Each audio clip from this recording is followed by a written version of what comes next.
আমাদের কোনো যারা আপনারা ধামে এসে সবাই অনেক অনেক অনেক সৌভাগ্য, কিন্তু আপনি বুঝতে পারছেন ভক্তরা জানে কতটা কৃপা হলে ধামে আসা যায়। নিতাই কৃপা না হলে নিত্যানন্দ ধামে আসা যায় না। গৌর কৃপা হলে গৌর ধামে, পুরী যেতে হলে জগন্নাথের কৃপা চাই, কিন্তু বৃন্দাবন যেতে হলে কার কৃপা চাই? বলি যে রাধারানী কি। আপনারা তো বুঝতে পারেন না, পাশের মানুষও বুঝতে পারেন। আপনি তারাপীঠে আসবেন, আপনাকে বলা হয় চলুন সাইট সিন দেখিয়ে এসে। এটাকে দুঃখের বিষয়, এটাকে ধাম বলে, সাইট সিন করে। ওদের দোষ নয় বাবা, আলোর নিচে অন্ধকার থাকে। তাই এরা বুঝতে পারেন এটা ধাম। মানুষ লক্ষ লক্ষ টাকা টিকিট কেটে ধাম দর্শনে আসে, জানেন তো? একজনের পিছনে 1.5 লক্ষ 2 লক্ষ টাকা টিকিট কাটে। আমরা এখান থেকে বহরমপুর থেকে সবাই পাবো অনেক, কিন্তু যারা 1 লক্ষ 1.5 লক্ষ টাকা টিকিট কাটে, পরিবারের 5 জন আসলে 5 লক্ষ 7 লক্ষ টাকা টিকিট কাটে, তারা জানে ধামের মাহাত্ম্য কি। তার জন্য ধামের জন্য তারা সব কিছু করে। আমরা ধামে বসে বুঝতে পারি কোথায় এসে। তাই যারা ধামে এসে সবাইকে ইসকনে প্রচন্ড ধামের তরফ থেকে সবাইকে বিশ্বনীতি শুভেচ্ছা, অভিনন্দন, অনন্ত কোটি ধন্যবাদ। তো একটু মনোযোগ দিন। আমরা যখন এসে পৌঁছে গেছি, 2-1টি ধাম সম্পর্কে 2-1টি শব্দ জেনে যান। কেন আমরা এখানে যারা বসে আছি, রাগ করবেন না, কষ্ট পাবেন। আমি যে কথাগুলো বলবো শাস্ত্র থেকে, এটা আপনার জীবনকে অনেক মঙ্গলদায়ী করতে পারে যদি শ্রবণ করে।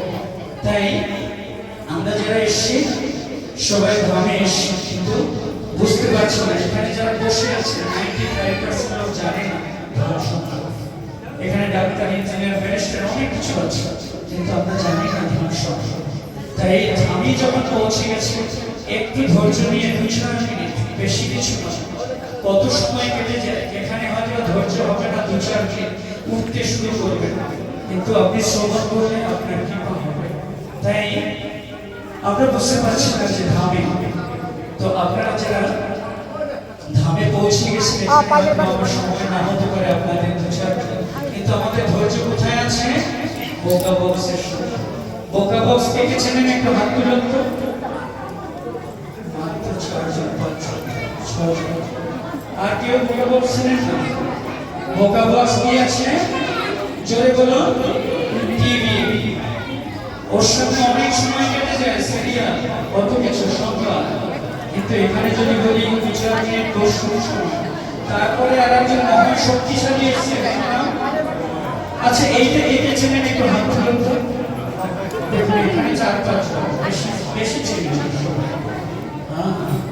অসুবিধা কি আছে? ভগবানের কাছে স্বীকার যে মায়াদেবীকে নিয়ে ঘুরছেন, কোনো বিপদ না এসে যায়।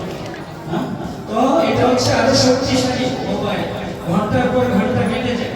ওটা একটু সাবধানে রাখবেন। ওটার পিছনে যখন এত সময় দিতে পারছেন, নিতাইয়ের জন্য 2-4 মিনিট মাত্র।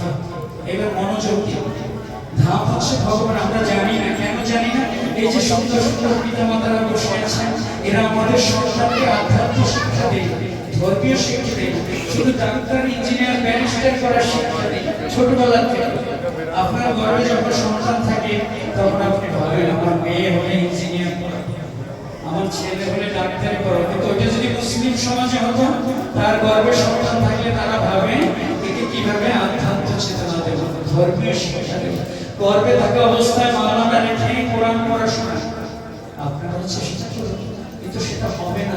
কারণ এই সুন্দর সুন্দর পিতামাতারা ছোটবেলা থেকে বলে ধর্ম কর্ম এই বয়সের জন্য নয়, তবে ডাক্তার হতে হবে, ইঞ্জিনিয়ার হতে হবে। বাবা, ওদের মধ্যেও ডাক্তার আছে, ইঞ্জিনিয়ার আছে, কিন্তু ওরা ধর্মকে পাথর করে জীবন চলে। তাই আপনারা যখন এসছেন একটু জানুন, মনোযোগ দেবেন, কোনো অন্য কথা বলবেন না। এটুকুনি আপনার সময়, 4 মিনিট। ধাম হচ্ছে ভগবানের গৃহ। ধাম ভগবানের গৃহমানি ঘর। আপনার ঘর আছে না? বলছে না যাবো না, ভয় নেই, আছে। আবার ভাবে বললে কেন সাধু চলে যাবে, যাবো না। আপনার ঘর আছে, আপনার আত্মীয় ঘর আছে না?